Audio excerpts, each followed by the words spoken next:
Northwest. Now, in the 17 years since Animals in Need was formed, the volunteers are reporting here that this has been the worst year for unwanted dogs. The number of dogs found abandoned or straying being surrendered is increasing by the day here in Donegal. In fact, this week alone, they collected 4 dogs from Letterkenny Pound on Monday, another 4 then the following day. And there was 3 of them in serious condition, suffering from serious malnutrition. And if the dog wardens hadn't fed them good food, then their lives wouldn't have been saved.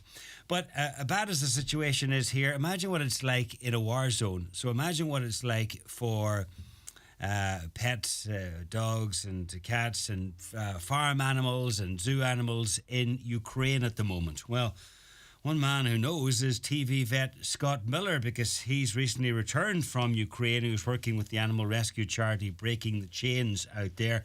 And Scott joins us now. Scott, good afternoon to you. Good afternoon.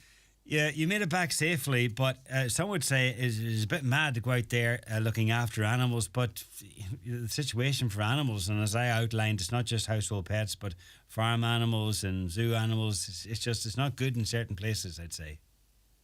No, absolutely. Yeah, my wife used the word bonkers to describe my decision making with regards to going out, and I suppose that's fair enough. It is a war zone, and I'm a dad, 4 kids, comfortable, life, and so there's really no need. But actually, I believe strongly that there is. The situation in Ukraine continues to roll on, and as you say, sadly, we're getting up to a year, the first anniversary of this war, and with every war, innocents suffer, and they are both human and animal, and the animal welfare crisis out there is getting worse and worse, and I really did feel obligated to go out and do my best to help. Yeah, and you did that because you got stuck in. It wasn't out there just to do some highlighting. You rolled up your sleeves and you got stuck in, and you went to, where animals might be suffering most, to frontline areas like the Kherson and Bakhmut. So, you saw firsthand just how bad it was. Yeah, I saw, I felt, I heard. It was, they're living in a really upsetting and frightening situation, and we always talk about animals in the UK and Ireland, and talk about how there are issues with dogs and bonfire night. Well, bonfire night's every night for the dogs and cats living in the Ukraine. But I had a specific moment where I was neutering some dogs. One of the big issues out there is that the populations of stray dogs, which were previously homed dogs, now roaming the streets, they're now breeding and then producing more puppies into this nightmare. And then those animals are then suffering from infectious disease because preventative medicine has fallen by the wayside, because obviously they're not owned to go into vet practices. So I was out neutering animals on the front line in Kherson, basically just been liberated from the Russians back to the Ukrainians, but there was still ammunition being thrown in our direction, and neutering dogs whilst bombs are dropping and vans shaking. It was an eye-opening experience, but I had my eye on my patient, and then I had amazing, big-hearted ex-military men keeping an eye on me. Yeah, when you say ex-military men, they're part of this charity Breaking the Chains. That's right. So Tom and his team, a few of them were out there initially at the start of the war, doing sort of private security work. And then they really realized that there was a lot of animals that were suffering alongside people. And as many of us saw back here, that, people that were trying to flee the fighting were trying to leave with their animals. Many couldn't, or some were forced to say goodbye to them at railway platforms. Absolutely heartbreaking for anyone that has an animal and knows how much they love them and they're part of the family. It's exactly the same feeling in Ukraine, and to see all these animals now homeless, and then producing this next generation to live in this nightmare. It's hard to see, and impossible for me to stand on the sidelines and watch it happen. I needed to get stuck in. Yeah, and you did that, and often in villages without power or water, and you were able to help out. Well, you were able to help out humans as well as animals, and you got some of the animals out to, is it Norway?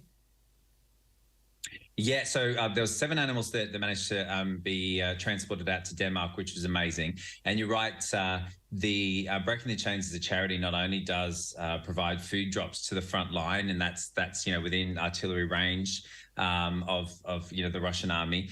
So we were sort of ducking and diving, moving very quickly, not stopping for very long because the Russians are known to triangulate phone signals and then drop bombs using drones. So it is a very challenging environment, but alongside the food and then providing on the spot care, we also were dropping off survival kits. So gas barbecues, things that mean that people could, have a warm cup of something for the first time in months. Solar panels to charge their phones, those sorts of things. That the moment I think that really hit home for me was when we visited one village just outside Kherson that was just annihilated.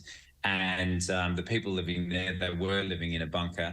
They'd invited all the animals in from the village. They'd stayed because of their own animals and then invited all the rest in. So they were the kind of custodians for every living creature in the surrounds. The only real joy they had that I could see was when they were kind of cuddling their dogs, And so I think it's just such an important thing that we remember that, it's not a case of animals are more or less important than people, but they are important, and they're important to the people of Ukraine as well as being important in their own right. Animals straying and having to be abandoned is one thing, but then I'm sure there's a lot of animals as well that have been caught up in the war and affected by the war in other ways through injuries. So what sort of injuries were you finding? Yeah, so I mean, we drove into another village that was absolutely obliterated. There was a dog on the side of the road that, clearly had been owned. It was quite friendly, and I saw a little lesion on its leg, and managed to get hold of him and gave it a bit of a sort of a press, and managed to pull out a bit of shrapnel out of his leg.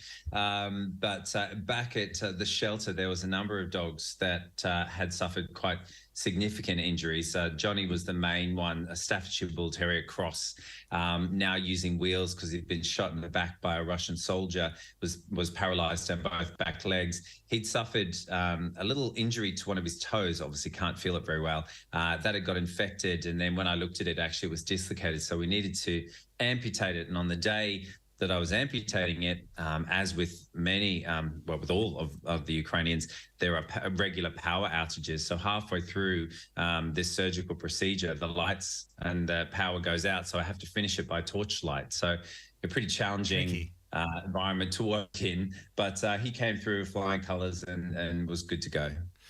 I suppose in a way you have to detach yourself from what's happening there. You had to come back. Yeah, there's only so much you can do. There's so much more that you would love to do. I mean, what can we do? I suppose we should just maybe pay attention to appeals from charities like Breaking the Chains.